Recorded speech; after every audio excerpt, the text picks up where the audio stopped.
Welcome everyone, this is Mannat official YouTube channel. Class number 34 होगी आपकी common recruitment examination. Exam date 25 या 26 रहेगा। जो भी अपडेट होगी आपको टेलीग्राम चैनल पर और यूट्यूब चैनल पर शेयर कर दी जाएगी। तो batch 2.0 common recruitment examination class number 34 होगा क्या? इसके अंदर रिवीजन ही होगा। तो ऑलरेडी रिवीजन हम स्टार्ट कर चुके हैं। एमसीक्यूज आपके सामने होते हैं, ऑप्शंस आपके सामने होते हैं। खुद से आप कोशिश किया करो, उसके बाद हम आपको आंसर डिटेल्डली बताया करेंगे। तो ये प्रिपरेशन करने का बेटर तरीका है, एमसीक्यू की फॉर्म में थ्योरेटिकल सेक्शन भी याद हो जाता है। जहां पे थ्योरेटिकल सेक्शन नहीं पढ़ने की जरूरत है वहां पे डायरेक्टली हम केवल क्वेश्चन को पढ़ सकते हैं और उसका आंसर टिक कर सकते हैं। तो ये क्लासेस सीसीएस रूल्स की क्लासेस हैं, फंडामेंटल रूल्स की क्लासेस हैं, आपके सर्विस रेगुलेशंस की क्लासेस हैं, एवरी गवर्नमेंट एग्जामिनेशंस जहां पर ये सिलेबस है। ठीक है, चाहे वो एसजीपीजीआई का हो, चाहे आईआईटी रोपड़ का हो, चाहे एनआईटी जमशेदपुर का हो, चाहे पीजीआई चंडीगढ़ के एलडीसी एग्जाम में पूछा जाता हो, कहीं भी पूछा जाता हो। नेटर चंडीगढ़ में आता है आपका। बहुत सारे ऐसे एग्जामिनेशंस हैं जहां पर सीसीएस रूल्स पूछे जाते हैं आपसे। तो डेफिनेटली क्लास हेल्पफुल रहेगी अगर आप किसी और एग्जाम की भी तैयारी हमारे साथ करते हैं तो विदाउट एनी डिले स्टार्ट करेंगे एमसीआरई डब्ल्यू असिस्टेंट एंड अदर एग्जामिनेशंस के लिए इस क्लास को। प्लस मेंबरशिप टेलीग्राम चैनल हमारा अवेलेबल है जहां पर आपको मॉक पीडीएफ्स नोट्स एटसेट्रा मिल जाते हैं। उसके लिए आप manat14@gmail.com पर अपनी क्वेरी पुट कर सकते हो, पता कर सकते हो कि किस तरह से आप कोर्स को ज्वाइन कर सकते हैं। क्लासेस यही रहेंगी, ये चीज आपको क्लियर कर देते हैं। क्लासेस यूट्यूब वाली ही रहेंगी, लेकिन पीडीएफ्स हैं नोट्स हैं वो आपको जो मिलेंगे वो हमारे टेलीग्राम चैनल पर मिलेंगे। चलो रिवीजन सेशन है, पहला क्वेश्चन स्टार्ट करते हैं। For not doing any private practice doctors in central government employment are compensated with. इसमें एक बात पूछी गई है कि भाई प्राइवेट वो प्रैक्टिस ना करें, अपना खुद का दवाखाना, खुद का क्लिनिक, खुद का नर्सिंग होम ना खोले, उसके लिए डॉक्टर्स को भारत सरकार काम करते वक्त कंपनसेट करने के लिए इसी चीज को कि भाई आप बाहर मत ओपन करना, एक अलाउंस हम आपको देंगे, उस अलाउंस को क्या बोलते हैं? तो मे बी कंपनसेटरी अलाउंस भी हो सकता है, ये नॉन प्रैक्टिसाइजिंग अलाउंस भी हो सकता है, मेडिकल अलाउंसेस भी हो सकता है, सारे के सारे भी हो सकते हैं। ठीक है, अब 10 से 15 सेकंड का टाइम आपका, बाकी सारा टाइम हमारा। चलो अगर आंसर आता है तो कमेंट करके बताओ।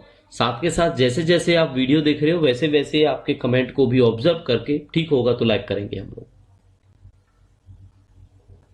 चलो सोच लिया होगा, जिसको पता होगा वो आंसर मार्क कर देगा अभी इसी कमेंट सेक्शन के अंदर। जिस बच्चे को नहीं पता है no doubt no issue, but आप प्रैक्टिस कर लो इस चीज की। तो देखो बच्चों, ये मिलता है एनपीए, इसको क्या बोलते हैं? Non practising allowance. ये एनपीए भी लिख सकते थे हम। ठीक है, और ये कितना मिलता है बच्चों? 20% of the basic, 20% of the basic पे। कल की क्लास के अंदर ये वाला जवाब हमने आपको दिया था। कंफ्यूज करने के लिए प्लस में डीए भी जोड़ा था, तो वो ऑप्शन नहीं था। एनपीए होता है 20% ऑफ द बेसिक पे। तो बहुत अच्छा अलाउंस है, मिलता है बेसिक पे के अकॉर्डिंगली। 1/5 होता है बेसिक पे का, दैट इज 20%। क्लियर हो गया? चलो, इसकी ना बच्चों एक अपर लिमिट होती है कि इससे ज्यादा ये नहीं मिल सकता, अपर लिमिट एनपीए की। तो वो प्लीज आप कमेंट करके बताओ अगर आप हमारे थ्योरेटिकल क्लासेस ऑलरेडी देखते हैं तो। थ्योरेटिकल क्लासेस जो हमने पहले करवा चुके हैं आपको। ठीक है, चलो थोड़ा थोड़ा होमवर्क रहेगा। आप सर्च करोगे तो वो जो चीज आप खुद सर्च करोगे वो आप कभी नहीं भूलोगे। नेक्स्ट क्वेश्चन की तरफ चलते हैं, that is question number 2। With effect from 1 July 2017 dress allowance doesn't subsume the erstwhile. Subsume का मतलब आपको पता है समाना होता है, उसके अंदर मिल जाना होता है। तो 1 जुलाई 2017 से ड्रेस अलाउंस के अंदर कौन सी चीजें मिली है, नहीं मिली है? यूनिफॉर्म अलाउंस नहीं मिला है, स्टिचिंग अलाउंस नहीं मिला है, वॉशिंग अलाउंस नहीं मिला है, या सारे नहीं मिले? अब जिस बच्चे को ड्रेस अलाउंस के बारे में पता होगा वो इस चीज का जवाब दे देगा। ठीक है, तो ड्रेस और यूनिफॉर्म तो एक जैसा हो गया, लेकिन पहले यूनिफॉर्म अलाउंस अलग से मिलता था, स्टिचिंग अलाउंस अलग से मिलता था, वॉशिंग अलाउंस अलग से मिलते था। अब इन सबको कर दिया है सब्ज्यूम, और इसी को बोलते हैं बच्चा लोग हम ड्रेस अलाउंस। ठीक है, तो आंसर विल बी क्या होगा आंसर? आंसर आपका डी होगा, आंसर होगा आपका डी। क्लियर हो गया? तो ड्रेस अलाउंस क्या है आपका? 5,000 रुपये दिया जाता था, ये 5,000 रुपये, लेकिन 1 जनवरी 2024 से डीए हो गया आपका 50%।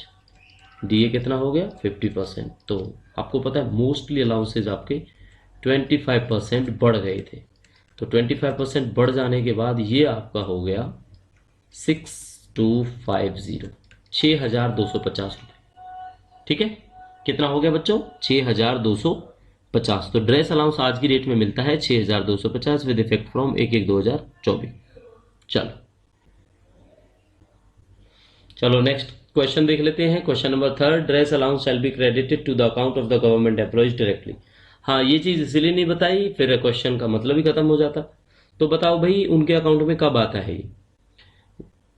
अप्रैल के मंथ में एक बार आता है, जून के मंथ में एक बार आता है, जुलाई के मंथ में एक बार आता है, जनवरी के मंथ में एक बार आता है। तो क्लियरली बताओ आप, ये कब तक आता है? सेंट्रल गवर्नमेंट एम्प्लॉइज को ड्रेस अलाउंस जो मिलता है उनके अकाउंट में, वो कब आता है? अप्रैल में, जून में, जुलाई में, जनवरी में, और महीने में एक बार, सॉरी साल में एक बार। ये तो वंस लिखा ही हुआ है। चलो, अगर आंसर पता है तो ठीक है, नहीं है तो कोई बात नहीं, जुलाई इसका आंसर होगा।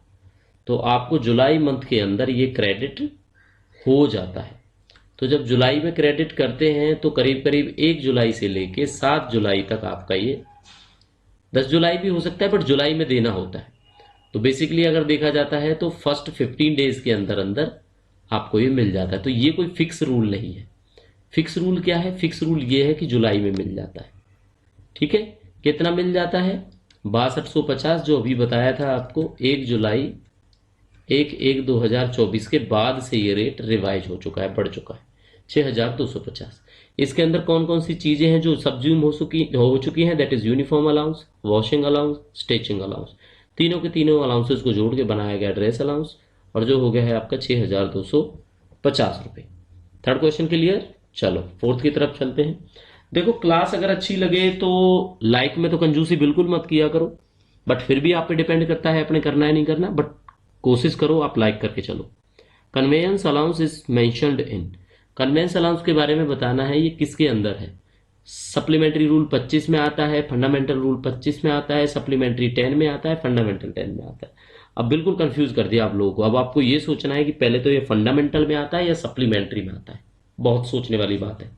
सोचो क्या आंसर होगा इसका। That is supplementary 25। किस में आता है ये? सप्लीमेंट्री रूल 25 के अंदर आपका आ जाता है। ठीक है, तो ये ऑप्शंस नहीं होंगे। आंसर जो होगा इसका वो आपका ए आंसर होगा, कन्वेंस अलाउंस। अब कन्वेंस अलाउंस का थोड़ा सा पूछे तो वो नेक्स्ट क्वेश्चन में पूछ लेते हैं। Conveyance allowance shall automatically increased by 25% when DA goes up by. ये अलाउंस भी ऐसा अलाउंस है जो 25% तक बढ़ जाता है। बढ़ जाता है तो डीए की कंडीशन क्या है? डीए कितना हो जाना चाहिए? 20% होना चाहिए, 45 होना चाहिए, 55 होना चाहिए, 50 होना चाहिए। देखो, इनका तो कोई औचित्य है ही नहीं आपका, है ना। अब आप कहोगे कि सर ने तो सारे के कट कर दिए। कट इसलिए कर दिए, 10 सेकंड आपके हैं, आप बताओ आंसर क्या हो। चलो, अगर पता है तो आप कमेंट कर सकते हो, नहीं तो हम आपको बताने वाले। तो देखो, इसका आंसर होगा आपका 50%। तो इसका आंसर क्या होगा? इसका आंसर डी होगा, 50%। अगर आपने कमेंट कर दिया अच्छी बात है, नहीं तो आप नोट कर लेना। इसका आंसर क्या होगा आपका? 50% होगा, दैट इज डी। क्वेश्चन 6 की तरफ चलते हैं। 6 में क्या है? Special concession to central government employees working in Kashmir valley have been extended up to. ये स्पेशल कंसेशन दिया गया था जो सेंट्रल गवर्नमेंट एम्प्लॉइज हैं, कश्मीर के अंदर वर्क करते हैं, उनको एलटीसी को लेकर बढ़ाया गया था। ठीक है, अगर उन्होंने होम टाउन लेना है या ऑल इंडिया लेना है, जैसे भी लेना है, तो वो बताओ आप। 31 जुलाई 2024, 31 जुलाई 2025, 31 जुलाई 2026, 1 जुलाई 2025, तो है तो जुलाई, है ना। लेकिन ये तो देखो हो नहीं सकता, क्योंकि आउटडेटेड क्वेश्चन तो शायद हम क्यों पूछेंगे आपसे, पेपर वाला भी क्यों पूछेगा। अब 25 में से है या 26 में से है ना, 1 जुलाई है या 31 जुलाई है। तो बच्चों है 31 जुलाई, ये भी नहीं है। अब आप डिसाइड करके बताओ। 10 सेकंड का टाइम है, बी और सी में से चूज करना है आपके लिए। बताओ जल्दी।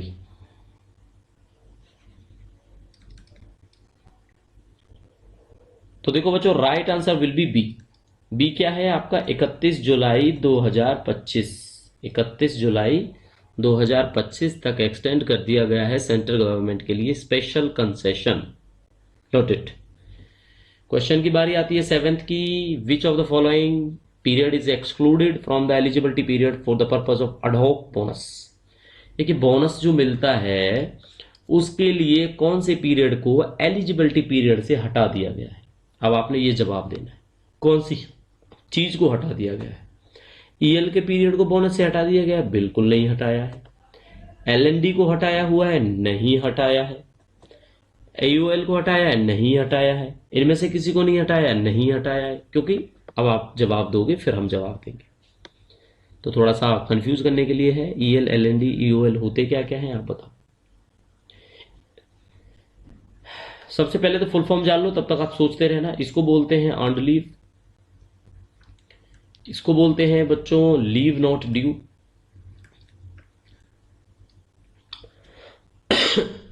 सॉरी, इसको लीव नॉट ड्यू बोलते हैं। इसको बोलते हैं extra ordinary leave, extra ordinary leave. तो ये आंसर हो भी सकता है, नहीं भी हो सकता। चलो अब आपको आंसर बता देते हैं। इसका आंसर आपका सी होगा, extra ordinary leave. Extra ordinary leave का पीरियड है उसको हटा दिया गया है डॉग बोनस के लिए। अगर किसी ने एक्स्ट्रा ऑर्डिनरी लीव पे रहे हैं वो, तो वो पीरियड कट करके ही उनको बोनस दिया जाएगा। नोटेड कर लेना इसको। क्वेश्चन 8 की बारी आ जाती है। Advances from GPF can not be obtained for the purpose of. GPF से आप एडवांस ले रहे हो तो हमने बताया हुआ है किस किस के लिए एडवांस मिलता है। विदेशी यात्रा के लिए मिलता है, मैरिज के लिए मिलता है, लीगल प्रोसीडिंग के लिए मिलता है, धार्मिक कोई पिलग्रिमेज जाना है, आपने कोई घूमने फिरने जाना है धार्मिक स्थान पे, तो उसके लिए मिलता है। बताओ किसके लिए मिलता है? तो बच्चों देखो, इन सब के लिए तो मिलता ही मिलता है, इसके लिए नहीं मिलता बस। तो इसका आंसर यही हो जाएगा कि आपको विदेश जाने के लिए नहीं बोलेंगे वो जीपीएफ से पैसा लो और विदेश चले जाओ। ठीक है, चलो जीपीएफ की फुल फॉर्म कमेंट करके बताना। सिंपल सा क्वेश्चन है, कभी पूछ लें तो आप जवाब दे पाए या ना दे पाए, है ना। चलो, ये होता है आपका जनरल प्रोविडेंट फंड। क्या बोलते हैं इसको? General provident fund. Next, headquarter special allowance has been discontinued. पहले मिलता था भाई, ये जो हेडक्वार्टर में जॉब करता था उसको एक हेडक्वार्टर का अलाउंस मिलता था, उनकी सैलरी और लोगों से सैलरी ज्यादा होती थी, बट अब उसको हटा दिया गया है। कब से हटा दिया गया है ये आपसे पूछा गया है। 1 जनवरी से हटाया, 1 जून से हटाया, 1 जुलाई से हटाया, या 31 दिसंबर से हटाया? साल तो 2017 ही रहेगा। तो आपने कमेंट करके बताना है इसका आंसर क्या होगा। ठीक है, तो देखो बच्चों, इसका आंसर होगा 1 जुलाई 2017। क्या होगा इसका आंसर? 1 जुलाई 2017 होगा इसका आंसर। 1 जुलाई 2017 से स्पेशल अलाउंसेज जो हेडक्वार्टर्स के लिए मिलता था उसको डिसकंटिन्यू कर दिया गया है। क्वेश्चन 10 की बारी आ जाती है, फाइनेंशियल। अब लाइक कर देना वीडियो, अच्छा लगता है तो। क्लासेस सजेशन आपके जरूर चाहेंगे अगर आप कमेंट करते हैं तो। The financial upgradation under the MSCPs would be admissible. अब एक तो ये काम कर देना, एमएससीपी की फुल फॉर्म बताना, अभी कुछ दिन पहले चैप्टर करवाया है। Admissible to dash in the pay matrix. ये बोलते हैं कि जो एमएससीपी की स्कीम है ना आपकी, ये कितने पे मैट्रिक्स तक आपकी एलिजिबल रहती है, कि भाई उसके बाद ये काम नहीं आती। एमएससीपी जब तक होती है तो कब तक होती है वो पता होना चाहिए। पे लेवल 13, पे लेवल 13A, पे लेवल 14, पे लेवल 15, बताओ किस कब तक होती है फाइनेंशियल अपग्रेडेशन। तो एमएससीपी की फुल फॉर्म भी आपको बतानी पड़ेगी, लेकिन आप शायद बताओगे नहीं। चलो रिवाइज करा देते हैं। Modified assured career progression. ठीक है, modified assured career progression scheme किस लिए चलाई जाती है? ताकि भाई आपको भी प्रमोशन मिलती रहे। क्या क्या क्राइटेरिया होता है इसका? 10 साल में मिलती है, 20 साल में मिलती है, 30 साल में मिलती है। ठीक है, ईयर्स है ये। कौन से लेवल तक मिलती है? तो ये मिलती है लेवल 15 तक। कहां तक मिलती है? लेवल 15 तक मिलती है ये।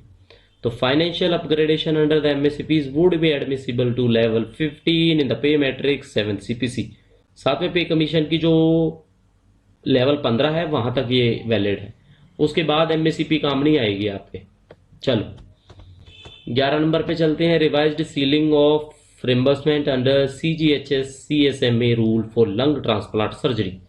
अब देखो ये रूल हमने इस सेशन में तो आपको कराए नहीं है, पिछले सेशन में हमने जरूर कराए हैं 2024 में, बट अभी तक नहीं कराए हैं।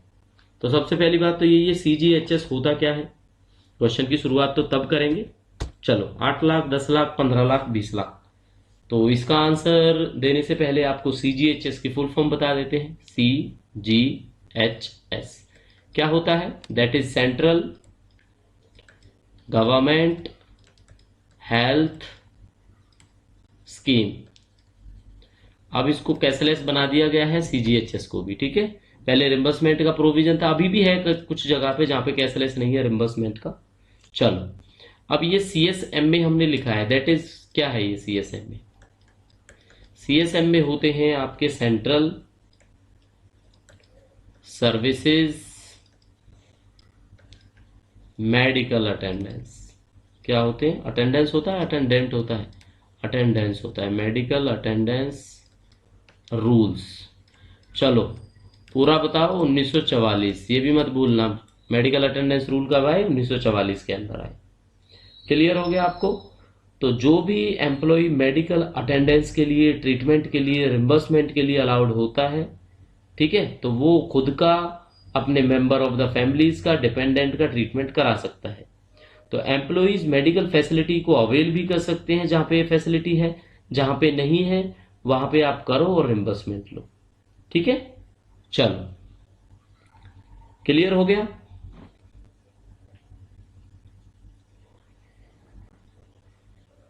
सीलिंग की बात करते हैं तो बताओ, लंग ट्रांसप्लांट की सर्जरी के लिए कितने पैसे की जो रिवाइज सीलिंग है उसको बढ़ा दिया गया, तो इसको 15 लाख कर दिया गया बच्चों, ठीक है। क्या कर दिया गया है? अब इसको 15 लाख तक आपका कर दिया गया है।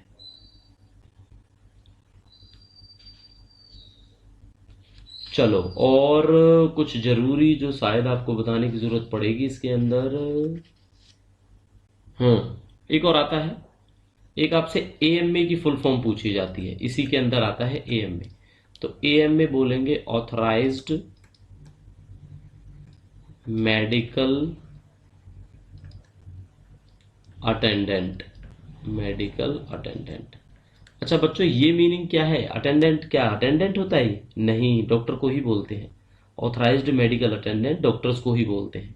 कौन कौन से होते हैं? Medical officers. देखो इसके अंदर आपके मेडिकल ऑफिसर्स आ जाते हैं, ठीक है। आरएमपी सुना है ना, ये आरएमपी वर्ड ये तो सुना होगा, रजिस्टर्ड मेडिकल प्रैक्टिशनर। क्या होते हैं? रजिस्टर्ड, रजिस्टर्ड जो रजिस्टर्ड होते हैं और अपना खुद का कोई क्लिनिक चलाते हैं, प्रैक्टिस करते हैं, प्रैक्टिशनर्स, उनको आरएमपीज बोलते हैं। तो वो भी भैया होते हैं ऑथराइज्ड मेडिकल अटेंडेंट, ठीक है। चलो इनसे कब, आरएमपी से कब करते हैं कि भाई 5 किलोमीटर के दायरे में, हाँ ये याद रखना, 5 किलोमीटर के दायरा, दायरा होता है रेडियस के दायरे में अगर कोई डॉक्टर नहीं है तो आप आरएमपी से भी मेडिकल ले सकते हो, लिखा सकते हो, ये रूल है, ठीक है। और जितने भी मेडिकल ऑफिसर्स हैं, स्टेट के हों, यूटी के हों या सेंट्रल गवर्नमेंट के हों, यहां पे लिख सकते हैं हम स्टेट, सेंट्रल, यूटी, सारे के सारे मेडिकल ऑफिसर्स इसके अंदर काउंट होते हैं, उनको बोलते हैं, ठीक है। चल तो जैसे जैसे क्वेश्चन आते जाएंगे वैसे वैसे हम आपको बताते जाएंगे। नेक्स्ट क्वेश्चन की बारी आ जाती है, that is 12 number. Newly launched CGHS mobile application का नाम बताओ। सीजीएचएस के लिए ही ये फुल फॉर्म याद रखनी पड़ेगी आपको, सेंट्रल गवर्नमेंट हेल्थ स्कीम। बताओ मोबाइल एप्लीकेशन का नाम, my CGS, CGS 2.0, ECGS, none of the above. इसका आंसर क्या होगा? इसका आंसर तो जिस बच्चे को पता होगा वो ही दे पाएगा। माई सीजीएस है बच्चों इसका answer, my CGHS, that is a. ये क्या है? ए है, माई सीजीएचएस। नई मोबाइल एप्लीकेशन है, इसलिए आपसे पूछा कि शायद पेपर वाले भी ना पूछ ले। Medical reimbursement claim under CSMA rule is to be submitted in. अब ये CSMA सेंट्रल जो सर्विसेज का मेडिकल अटेंडेंट रूल हमने आपको बताया, ये कौन सा था? 1944 वाला रूल है। Is to be submitted in, बताओ एक फॉर्म है मेडिकल रिम्बर्समेंट का, उस फॉर्म का नंबर क्या है? फॉर्म मेडिकल 2000 है, फॉर्म मेडिकल 02 है, 97 है, 1 है। तो इनमें से कोई भी नहीं है, दैट इज 97। तो इसका आंसर होगा बी। ठीक है। अगर आपको पता भी है तो आपने कमेंट कर दिया होगा, नहीं पता है तो डोंट वरी, आप याद कर सकते हो। आपको पता था उससे पहले हमने आंसर बता दिया, फिर भी आप कमेंट करके बता सकते हो। Age of entry into NPS shall be 18 dash. भाई एनपीएस में एंट्री करनी है तो बताओ 18 से कितने साल तक होती है एनपीएस में एंट्री? 60 तक, 65 तक, 58 तक, 70 तक। तो मोस्टली बच्चों को लगेगा कि एंट्री यहां तक होती होगी बस, 60 में तो रिटायर ही हो जाते हैं, है ना। तो ये तो शायद आप सोचेंगे ही नहीं। तो इन दोनों में, तीनों में से कोई आंसर नहीं है। आंसर है आपका 70 ईयर। 70 साल तक भी आप रजिस्टर्ड हो सकते हो। और ये भूल जाना बिल्कुल कि गवर्नमेंट एम्प्लॉयज ही एनपीएस में एंट्री ले सकते हैं, कोई भी ले सकता है। 18 साल से लेके 70 साल तक कोई भी एनपीएस का बेनिफिशियरी बन सकता है। When was NAI national archive of India formed? आपने बताना है। नेशनल आर्काइव इंडिया, जहां पे आर्काइव्स को रखे जाते हैं, 1891, 1991, 1892, 1992। चलो 1891 होगा नेशनल आर्काइव ऑफ इंडिया। 1891 के अंदर इसका फॉर्मेशन हुआ। नेक्स्ट क्वेश्चन देख लेते हैं। Records bearing security classifications are not transfer to the archives, इसलिए पूछा हमने आपसे। नेशनल आर्काइव्स, जो भी रिकॉर्ड है जिसमें सिक्योरिटी वाली चीजें हैं उसको आर्काइव्स नहीं भेजते। तो पब्लिक रिकॉर्ड एक्ट 1993 में आया था, इसके किस एक्ट में ये बात लिखी हुई है? पब्लिक रिकॉर्ड एक्ट 1993 के किस सेक्शन के अंदर आपकी ये बात लिखी हुई है? आपने कमेंट करके बताना है। बताओ, 1 में, 2 में, 5 में, 10 में, कौन से सेक्शन के अंदर है?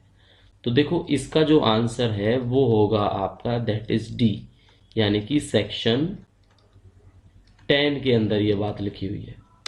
सेक्शन 10 में लिखा है कोई भी रिकॉर्ड जो सिक्योरिटी पर्पज से रखा गया हो उसको आर्काइव्स में नहीं भेजा जाता, as per public record act PRA 1993। Paper में PRA के बारे में भी पूछा जाए कब आया, तो आपने बताना है PRA आया आपका 1993 के अंदर। नेक्स्ट क्वेश्चन की बारी आएगी 17, that is for dealing with cases of repeated nature standard process sheet may be devised by the respective ministries department for. अब जो केस बार बार रिपीट होते हैं as it is, standard process sheet, उनके लिए SPS बनाई जाती है। स्टैंडर्ड प्रोसेस सीट ये होती है कि आप आए, आपको फॉर्म दिया, आप उसमें डिटेल्स फिल करोगे, आप जमा करोगे। उसके लिए कोई बड़ा प्रोसीजर नहीं होता, नोट चलाने की जरूरत नहीं पड़ती। तो वो क्या क्या चीजें हैं?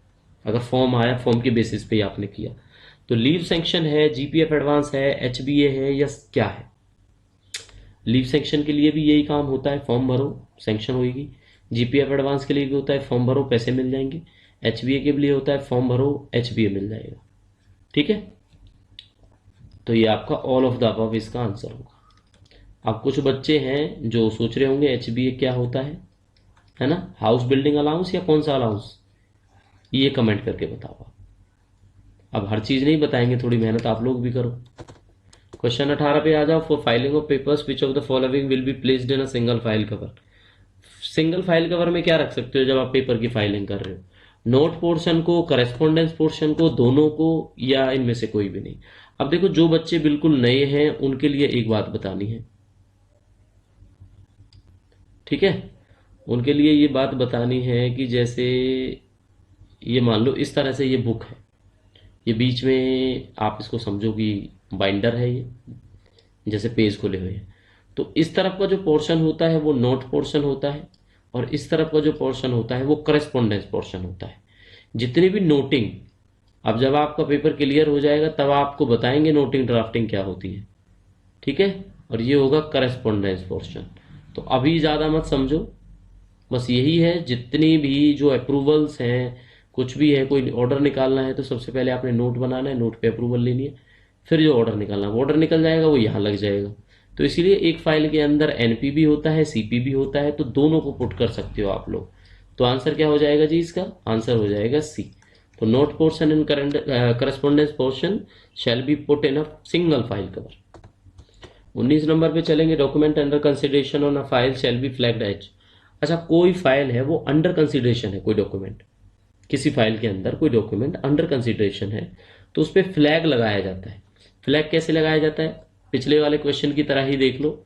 जैसे ये आपकी बुकलेट है, ठीक है, ये बुकलेट आपने खोली हुई है, आपकी बुकलेट है।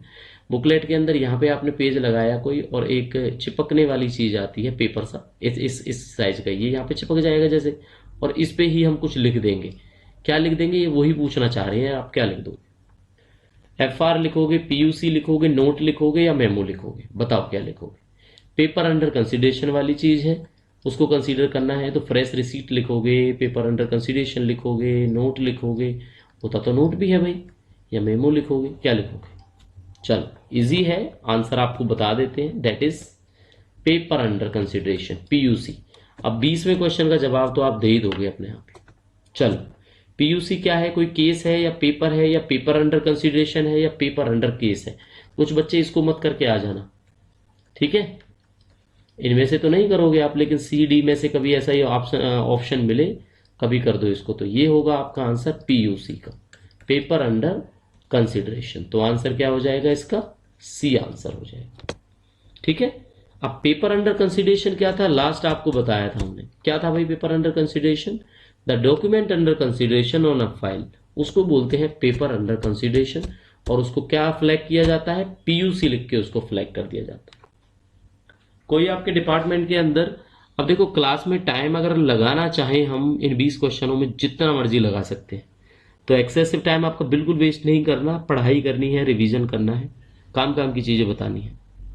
तो आपकी जिम्मेदारी यही बनती है, जब थोड़ी सी बातें हम काम की बताएं तो कम से कम वीडियो तो लाइक कर दिया करो उस टाइम पे। Latest fresh receipt noted in marked as, अगर कोई नया पेपर आया है तो उसको क्या लिखा जाता है? एफआर लिखा जाता है, पीयूसी लिखा जाता है, रिसीट लिखा जाता है, ऑल ऑफ द अबव। अब बच्चे कंफ्यूज होंगे, या तो ये लिखा जाएगा यार, या ये भी हो सकता है, बताओ क्या होगा?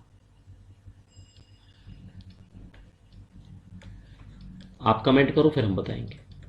उसको बच्चों एफआर लिखते हैं, एफआर की फुल फॉर्म ही होती है ये फ्रेश रिसीट, रिसिप्ट भी बोल देते हैं कुछ लोग। पूछा जाता है ये पेपर में, जैसे पीयूसी पूछा जाता है ना, ऐसे एफआर पूछा जाता है। पीयूसी क्या है? Paper under consideration, paper under consideration, C समझना है इसको। चलो 22 नंबर क्वेश्चन है, following acts conducts and commissions of a government servant amount to misconduct. भाई इनमें से कोई काम है, कोई बिहेवियर है, कुछ भी है, उसको बोला जाता है कि आपने मिसकंडक्ट किया है। क्या बोला जाता है उसको? कि आपने किया है मिसकंडक्ट। चलो अब जवाब दो। पहला काम है कि कुछ भी आपने ऐसा किया जिसकी वजह से वो एम्प्लॉयर के लिए अनसेफ था, ठीक है।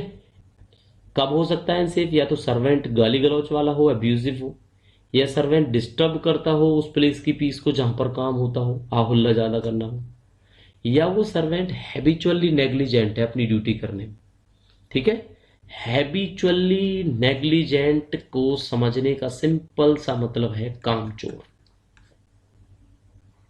दूसरा शांति भी भंग कर रहा है, तीसरा गाली गलौच वाला भी आदमी है। तो भाई क्या होगा? क्या लगता है ये सारी, और ये भी है विलफुल सबॉर्डिनेशन, विलफुल सबॉर्डिनेशन और डिसोबीडेंस टू एनी लॉफुल और रीजनेबल ऑर्डर। विलफुल सबॉर्डिनेशन, चलो पढ़ो इसको। जानबूझकर हेल्प करना, ओबीडेंस करना किसी भी लॉ या रीजनेबल ऑर्डर्स में, तो या क्या ये भी हो सकता है? अब ये स्टेटमेंट वाला क्वेश्चन है आपको कंफ्यूज करने के लिए। चलो भाई बताओ, कौन से काम इसमें से मिसकंडक्ट वाले माने जाएंगे?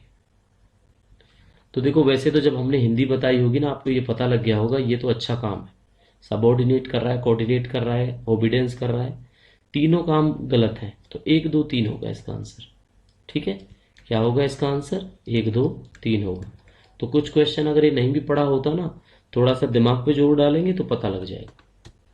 23rd में देखते हैं, भारत सरकार की या किसी सरकार की कौन से सेक्शन में लिखा है सीसीएस कंडक्ट रूल में कि भाई आप आलोचना नहीं करोगे, आप ये नहीं कहोगे ये सरकार गंदी है, ये फलानी है, क्योंकि आप गवर्नमेंट सर्वेंट हो।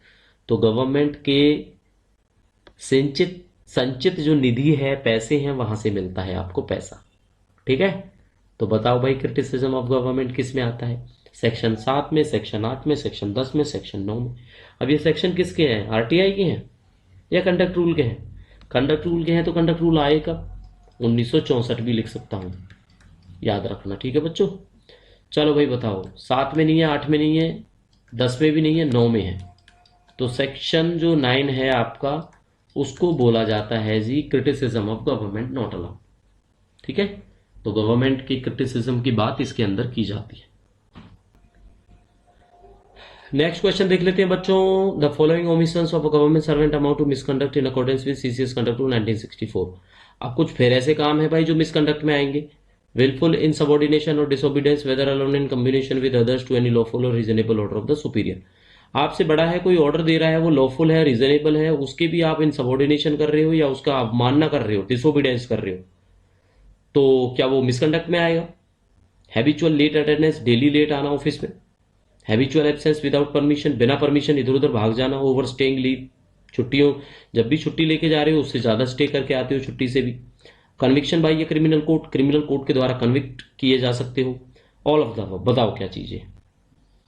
क्वेश्चन नंबर 24 है, इसका आंसर आप लोगों ने देना है।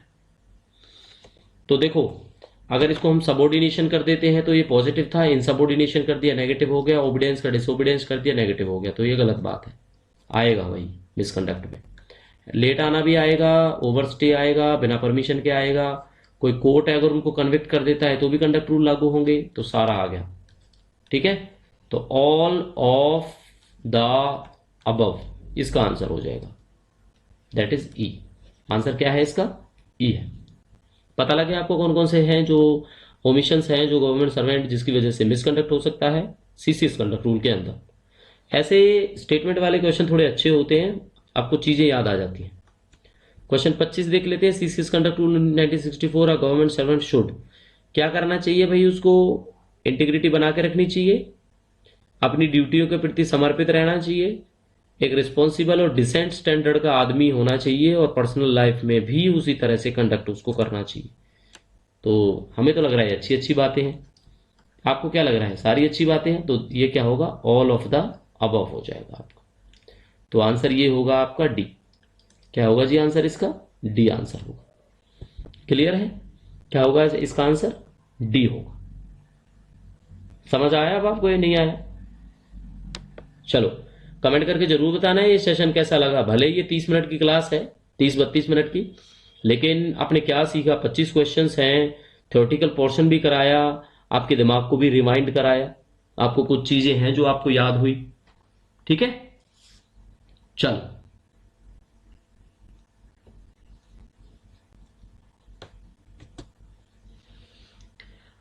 तो बच्चों हमारी तरफ से थैंक यू।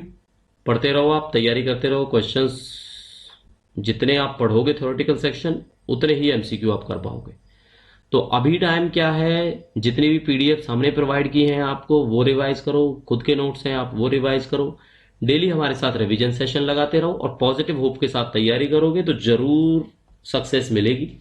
एमसीआरई में मिले या किसी एनआईटी में मिले, किसी आईआईटी में मिले, किसी कॉलेज में मिले, किसी इंस्टीट्यूट में मिले, डेफिनेटली आपको मिलेगी। तो ज्वाइन कर सकते हैं, सब्सक्राइब कर सकते हैं हमें मोर इन्फॉर्मेशन क्लासेस के लिए manatofficial14@gmail.com। ठीक है, तो एग्जाम में ज्यादा टाइम नहीं रह गया है, एग्जैक्टली अगर देखो तो 10 से 11 दिन का टाइम है। तो 10-11 दिन और अच्छे से पढ़ाई कर लो, रिवीजन अच्छे से कर लो, तो मेहनत आपकी काम आ जाएगी। मिलेंगे नई क्लास में, तब तक के लिए thank you and see you soon.